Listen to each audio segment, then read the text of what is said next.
I know, right? Hey, everybody, this is Abby. How are you guys doing today? Today, I have a special guest with me, a fellow YouTuber from the Deep Drag channel. Paul, do you want to say hi? Hello. Hi, Abby. Thank you so much for having me on your show. I love your channel, and I particularly like the fact that your viewers send you emails. I think that's a great part of your show is when you read their emails and give your advice or reactions to their thoughts. So it's great. You got a very interactive audience, and I applaud that. That's wonderful. Oh, thank you. I do appreciate them. I have a very imaginative and creative audience as well. Well, it comes with the fetish. I mean, we tend to be very creative in our thoughts. Yeah, yeah. Hey, whatever makes you happy, you know? Okay, okay. So, anyway, today I'm just going to introduce you to Paul a little bit here, and we will talk about one of his videos that he was so gracious enough to send me a sneak peek of. That was peace, love, happiness, and freedom. Hmm. Um, that, if memory serves me correctly, when I watched it, you had talked about the different freedoms in different aspects of life and things that kind of hold you hostage and Hmm. to, habits and whatnot. So I found that actually pretty interesting. And I have watched Paul's channel for some time now and his videos, and he's a pretty entertaining guy. So I am Oh, I glad to. appreciate that. Thank you. Thank you. Yeah, yeah. Hey, you make me laugh. Anybody who makes me laugh has my sign of approval. So, yeah, I know. I, I'm not easy. Well, listen. I'm hard to Mo- please. most most of the smoking channels on YouTube are hosted by women. And if you're a Mhm. man with a smoking channel, you have to have a side thing going on. So I'm trying to add humor to my website.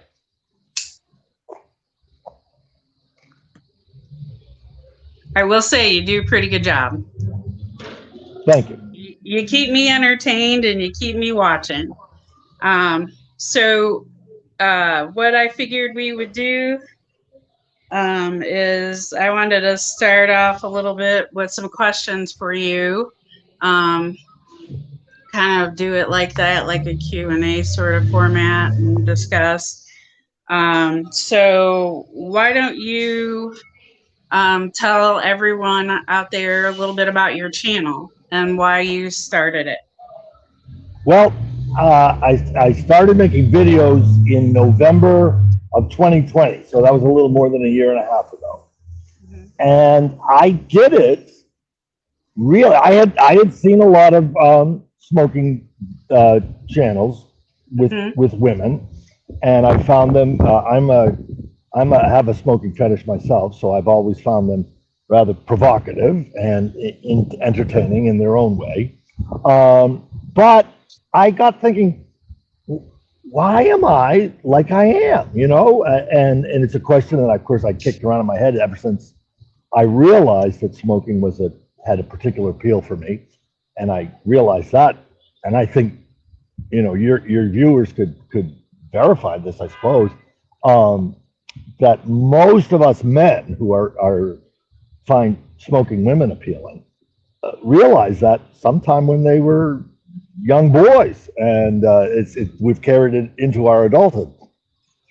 So there's something about it, something about it, and I'm I wanted to know, I wanted to talk to other guys and other women if there were some that were into it, or women who uh, were um, were aware that the men in their lives enjoyed their smoking. I wanted to hear what thoughts they had as to the why. and what we could do with it. And obviously, I feel like if you're a fetishist, uh, I think we need rules. I mean, what's appropriate, what's going too far, what's um, sometimes it can really, you can overdo it like anything else. So I wanted to get into that kind of a discussion with people and see why it had entered their lives and what was good and bad about it and that. Um, and I haven't been real satisfied. I haven't gotten the audience yet that I want. I haven't been as lucky as you to get folks writing to me on my Gmail or leaving a lot of comments. I've got a couple of people who comment, but I'm looking to open up a general discussion on the topic. Okay. Well, I will put your email and your link to your YouTube channel in the description of this video so that people can check you out. Mm-hmm. Like I said, you're pretty entertaining. I enjoy watching your videos and listening to them.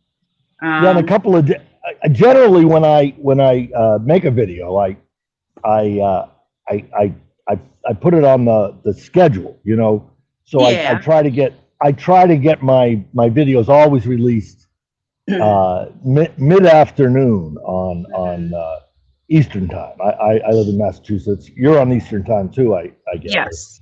Mm-hmm. So if you like my site, you'll get new videos pretty much at a consistent time, and Okay.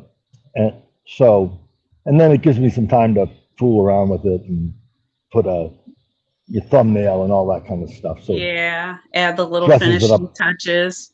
Yeah. Yeah. I could learn a little bit more. I should probably uh, learn from the many YouTube tutorials that they have available for how to edit your videos, and I've got a lot to learn, but Yeah. I hope to learn more stuff about it. Yeah, I will admit I'm not very tech savvy. So Hmm. I've had to force myself to learn a lot over the last 6-8 months that I've been Yep. doing this. So yeah, I'm getting a little better at it, but I think I still have a ways to go, Okay. to say the least. But yeah, live and learn. Right. Right. And Well, yep, you're doing something right there, kid. I was You're just doing gonna something say, right. yep, if it's not broke, don't fix it. Right. Right. um, so anyway, my question to you is that upcoming video you sent me the sneak peek of about the freedoms of the smoking habit and whether or not being a slave to the habit or not. Um, Hmm. why don't you tell the viewers what your point of view is on that? Well, here's the deal. I've talked to you offline a little bit about this. You and I both noticed that the fetish has what I call wrinkles, and everybody who has the fetish kind of is attracted to one thing or another.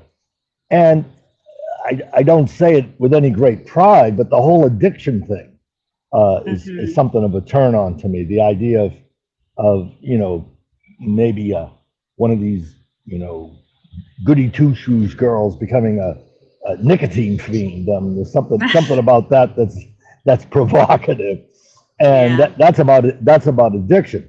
So and I was wondering, because in actual real life, whatever my philosophy is, I'm a great believer in people having as much freedom of choice in their own lives, and yet Right.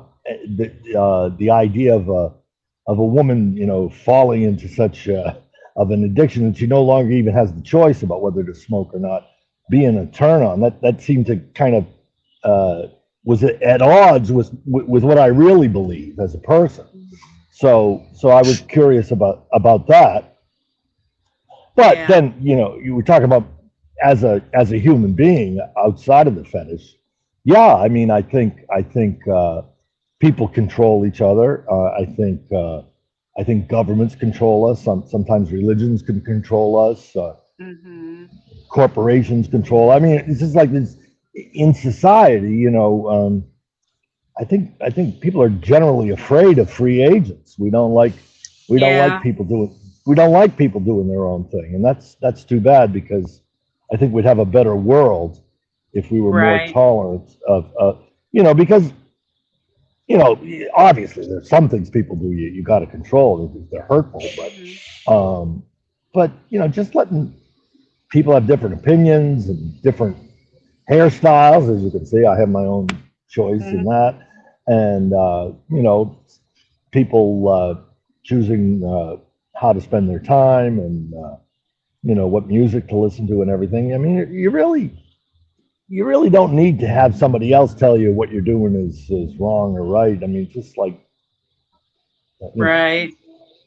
so I think if we could learn to be tolerant of people who are different, Hmm. we'd actually have a better life. You Right. learn more from people who are different than you than people who are just the same. Absolutely. So, what do you think? Do you think people are enslaved by their fetish of smoking? Ah, now that's something I have some personal experience of. Since doing this channel of mine, I think I've become less enslaved. I think one of the things that enslaves people is shame. I think a lot of us who are into the fetish, it's the big word for that is capilognia. Yeah. That's the word that means smoking fetish. Um, we're almost obsessed with it, and Hmm. a, a lot of folks say that when they're engaged sexually, they have to focus on that. And they kind of almost lose fact that they've got a partner, a willing partner. That should be a turn on in and of itself, shouldn't it? So Gosh, one would think. so so so I would hope that the fetish is subordinate to things like love and Hmm. attraction and tenderness and things like that. But sometimes the fetish gets in the way. So I wanted to hear what people had to say about how they managed it. And like I said, I think if you're ashamed of it, you're more trapped by it than if you can open up and try to normalize it. You just say, this isn't all of me. This is as I said before, a wrinkle in my personality. Right. It's not the whole thing. So I think that's been part of my journey to freedom. And the other thing about the smoking itself, I I I I became interested in smoking myself only because of the fetish. Just the idea of smoking was so sexually provocative. I think I Right. was not addicted to nicotine, but to the fetish long before I ever smoked. And first time I smoked, I remember I smoked 7 cigarettes in a row. I was just so pent up in my capilognia head.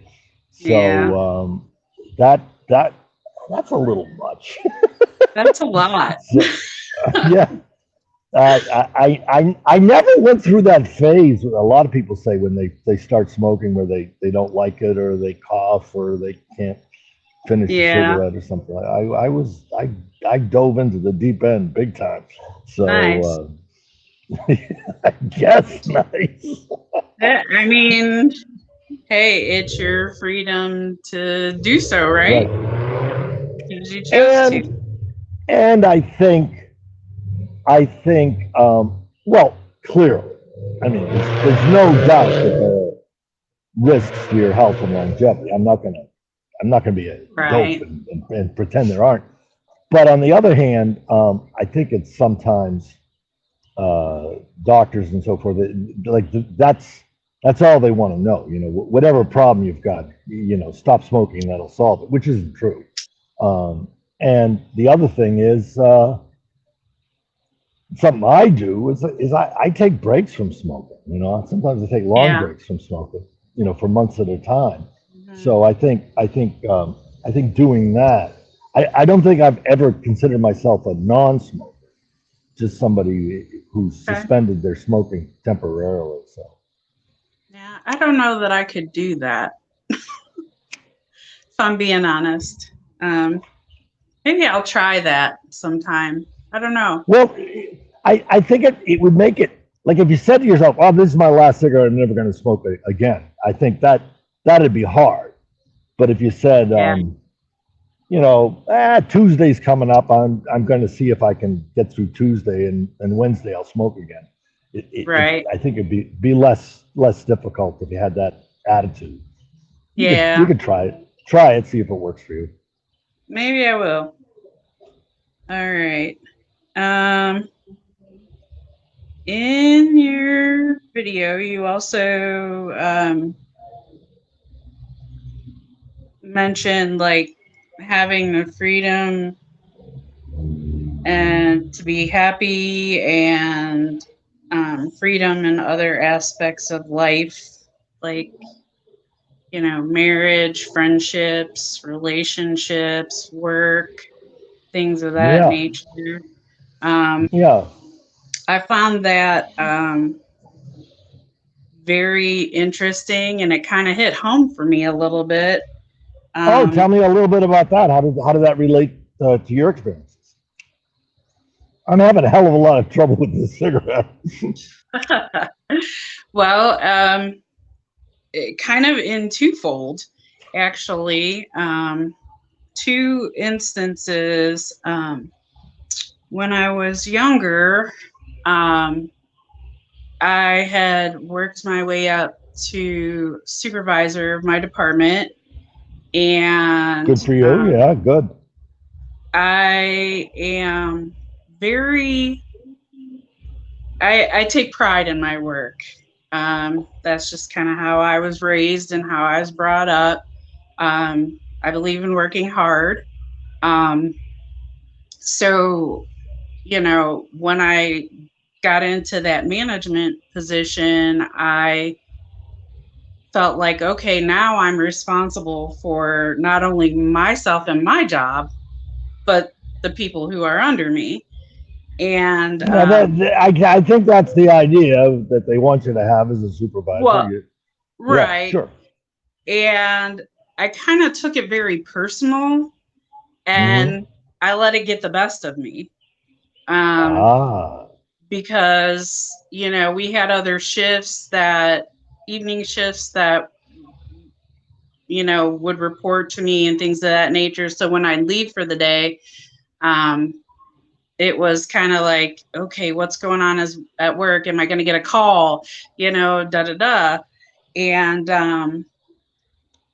I let it stress me out to the point that I remember coming home from work one day, and I was my husband and my son and I went to visit my mom, and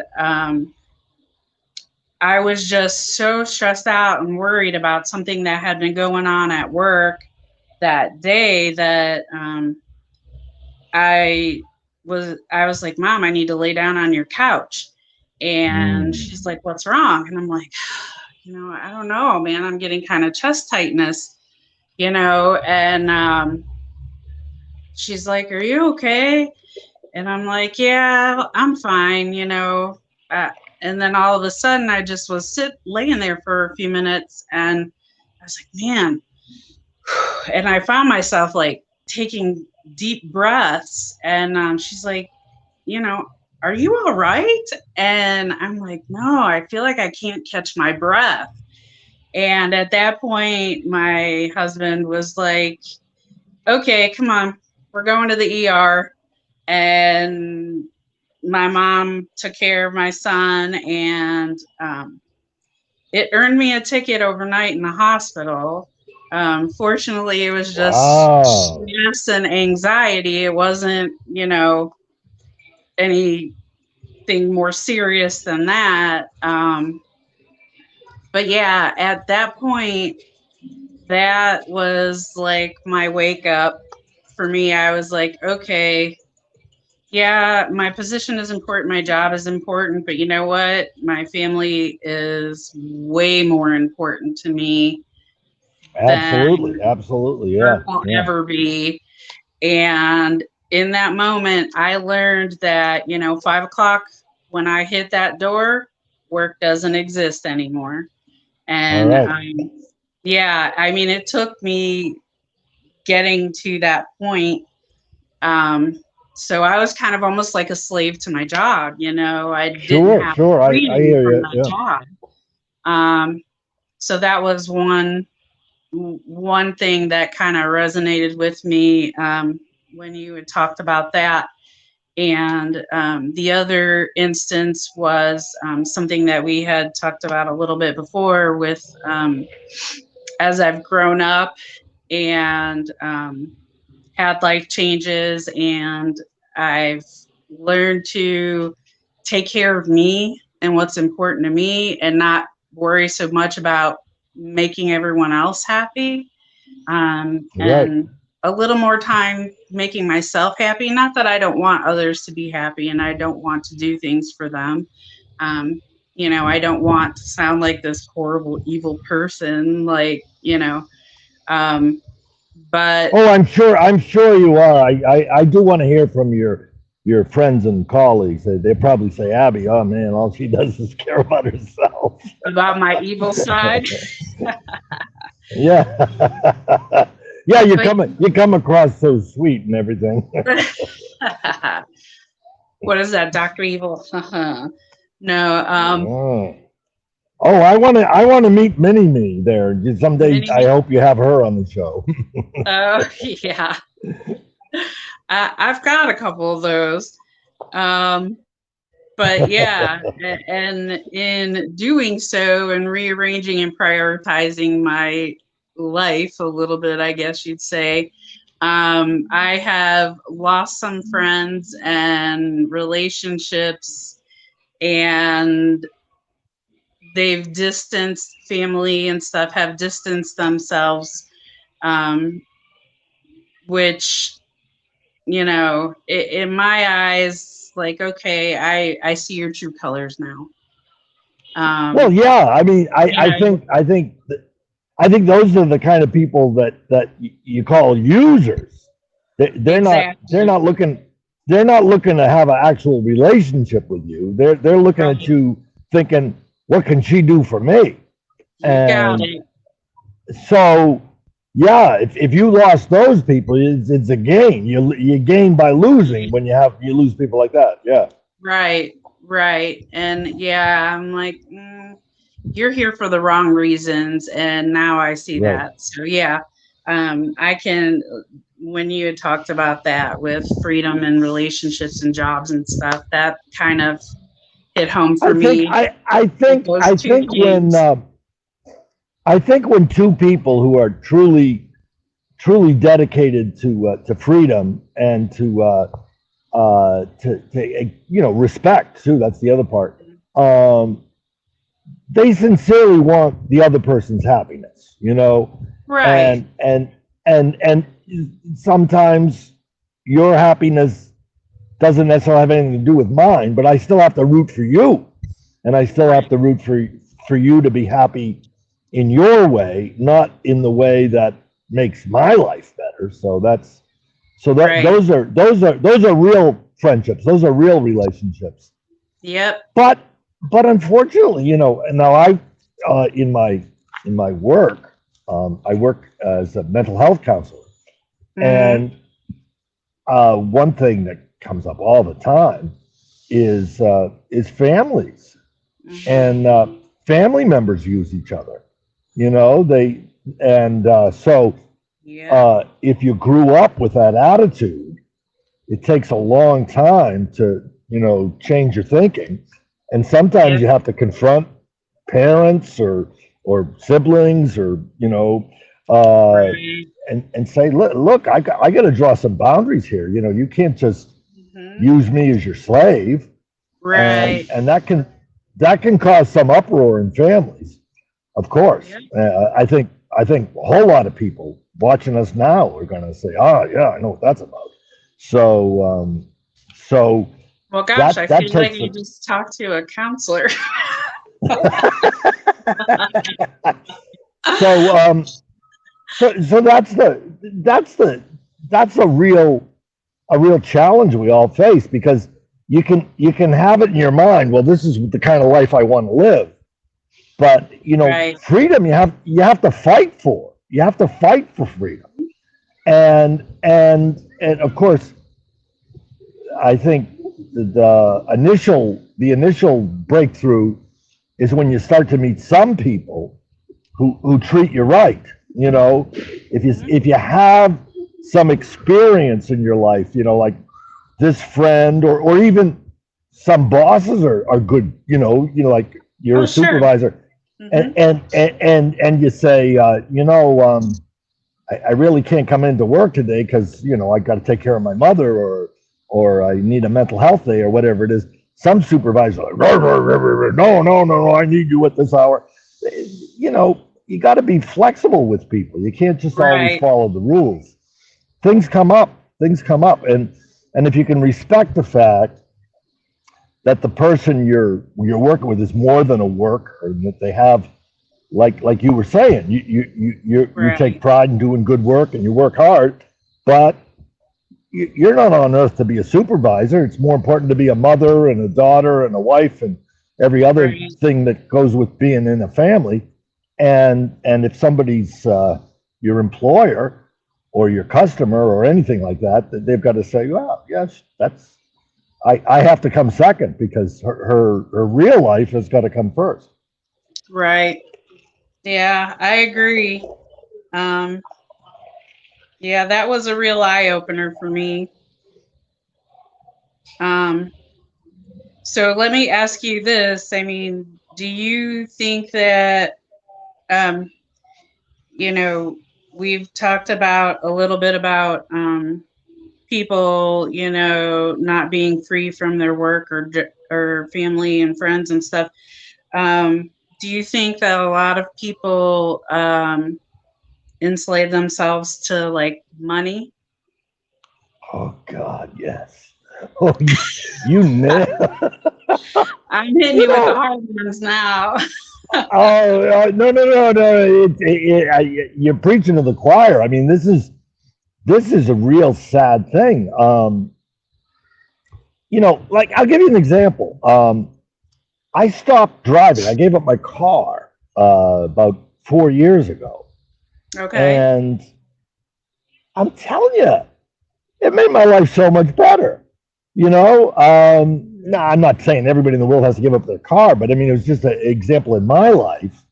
That's something that I thought, that, if you sit down and figure it out, a big percentage of your income goes to your car usually, Yeah. and insurance, and these days gasoline prices and the rest of that. Gosh, you're And kidding.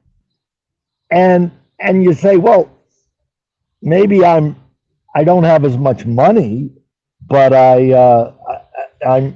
free. And Mhm. there's a guy that lives over here in Massachusetts a while ago, named Henry David Thoreau. He was a philosopher. He was friends with Emerson and Mhm. Longfellow and those guys. And he made a comment to somebody. He said, I can walk from my home in Concord to Boston faster than you can take the train. And it was like, what are you talking about? He says, well, in order for you to take the train, you have to earn the money to pay for the ticket for the train. Right. And I don't have to spend that time. So in the long run, I'm getting I'm getting there faster by walking than you. I mean, that was just his example. And then you think, well, can I apply that example to other things? Mhm. Am I am I trying to solve every problem by something that I can spend money on?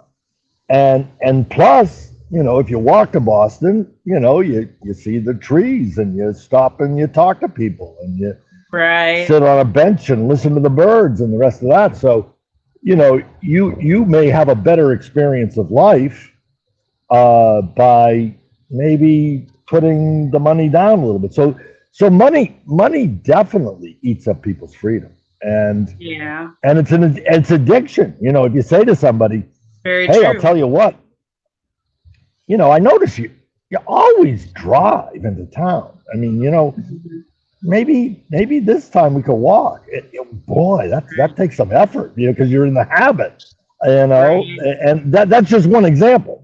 That's just anything that you're used to doing. You're used to spending money on going out to a restaurant. Well, what happens if you stay home and have the joy of cutting your own vegetables and stuff like that? You Right. know, in some ways we're richer than people were 100 years ago, but some ways we're poorer Yeah. because they had to do things for themselves, but they didn't need to they didn't need to raise money to do that stuff, so Right. they they were more in control of their own time, and they were more in the rhythm of their own life and stuff like that. So Right. that's a and you know what, you can do that. You don't need a revolution and change the whole economic system. You can just make a choice on your own in the moment and say, Yeah. I'm gonna live differently, because the corporations want you to buy, buy, buy, buy, buy, and you can say, Sure. you know what? Thanks for the suggestion, but I'm going my own way. Yep. Yep. I get it. I've been asked, several times by my family, why don't you want to get a new car?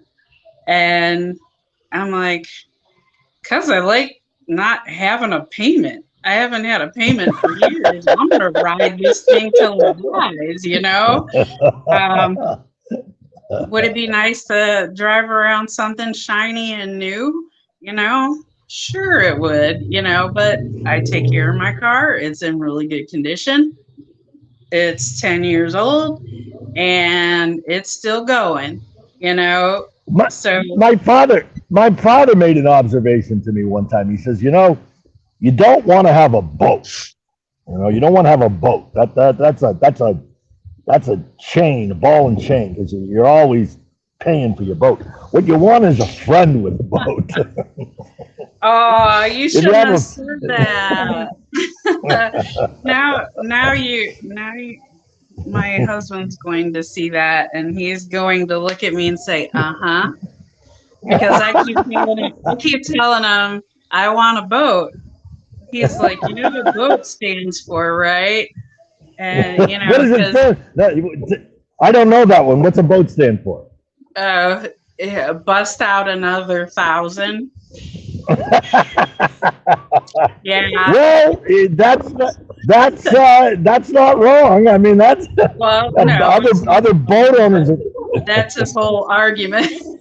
And, Now, um, on the other hand, if you have a friend with a boat, they say, "Oh, Saturday afternoon we're going to go out in the lake or out in the ocean, and we're going to do some fishing." Oh, yeah, sure, I'm there. right, I'll right, bring the beer, and that's the total of your expense. So that's pretty good. right. Well, I don't give my location here in Ohio now, but I was born and raised in Cleveland. So I grew up at the Lake Sure. Erie. So boating and the beach and being on the water and jet skis was like always a thing for me, and it was always something I enjoyed. Um, so that kind of leads to my desire to have a boat. Hmm. Um, where I live now is just not, yeah. there's no place Well, for it. Abby, I think we should be scientific about this. Why don't you convince your husband that you'll go the boat route, and then do that for a year, and then invite me back on your show, and I'm going to discover if your attitude has changed after being a boat owner for a year. No, I know. I mean, I have friends who have boats, and we've gone out plenty of times, and I've helped them. I had one friend who totally did an overhaul on, I mean, all the way down to the hull, and rebuilt, redid everything, reupholstered everything. And yeah, I know it's not cheap. That's for sure. No, it's not. It's not cheap. I hope you don't lose any sponsors by us talking about this, but Yeah. No boating companies, no advertisements from boating companies on my channel.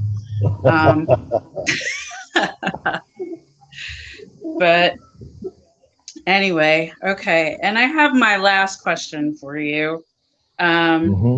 We've kind of touched on a whole bunch of different stuff here. If there was any one piece of advice that you could give to someone to achieve that sense of peace, love, happiness, and freedom in life overall, what would it be? well, I don't like to sell God, but at the same time, I do think you need to anchor yourself into something greater than yourself. If you happen to believe in God, that's what it'll be. But some principles, you have to think. The universe is large and I'm small, so somehow or another, I really don't count that much. Really, in the big scheme of things. So there's got to be something that I want to hang on to, and I say, this is bigger than me, and I'm going to die, and what's going to be left isn't me. It's going to be something bigger. So if you can spend a moment every day reflecting on that, yeah, I think that'll help your freedom. It really will. Yeah. We think we're more important than we are. Okay, that's one of the disadvantages of being human. Somehow, because we have what we think is a big brain, we think we're really important. We're not. Individuals, we're just little flakes of dandruff on the on the planet. So Earth, yeah. yeah. So swallow the bitter pill of humility and figure out who you really are, and then you can, like you say, I'm funny. Well, if I'm funny, my sense of humor, I think, is in service of bringing perspective. If you scratch beneath the surface and say, well, when I'm being funny, what am I saying? I'm saying, get over yourself, you idiot. Right. I'm saying it to myself. We're all such wacky people, really. When we spend so much effort trying to pretend we're not the fools we really are. What Shakespeare said, "What fools these mortals be," and it's true. We're all Right. wacky. So if you can appreciate your own wackiness, you're ahead of the game when you do that. I agree. All right. Well, And see, I was just going to come up with something. My yes. Oh, okay. Oh, wait a minute, Abby. What piece of advice do you want to share with the world? What's your one piece of advice that you think people should remember? Do what makes you happy. I mean, that's my take on life through all the experiences I've had. just personally. If it makes you happy, do it. Don't worry about others' judgment. Yeah.